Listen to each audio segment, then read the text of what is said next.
3 महीने हो गए थे। ज्ञान भाई की मौत के बाद राइस्टार जैसे हवा में घुल गया था। किसी को नहीं पता वो कहाँ है, जिंदा है या मर गया। तब से गांव में सिर्फ एक ही नाम का राज था, व्हाइट 444।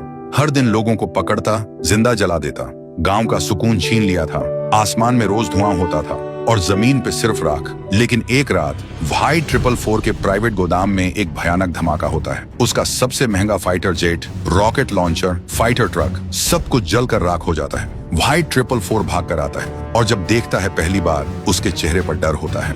वो चीखता है, किसने किया ये सब?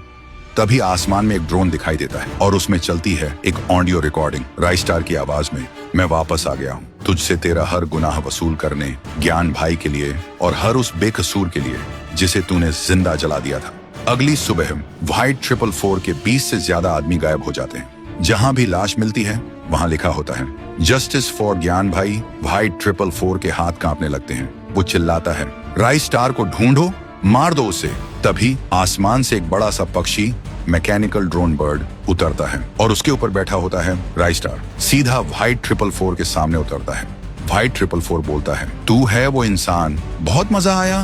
पहली बार कोई टक्कर का मिला, पर तू अकेले आया, बड़ी गलती कर दी। राइस्टार बोलता है, मैं अकेले आया हूँ, लेकिन तेरे सामने ज्ञान भाई की रूह भी खड़ी है।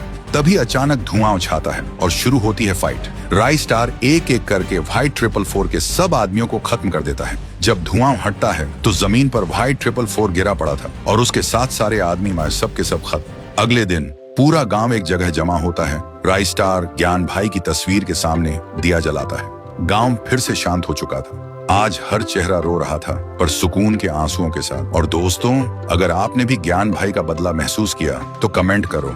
Legend never dies.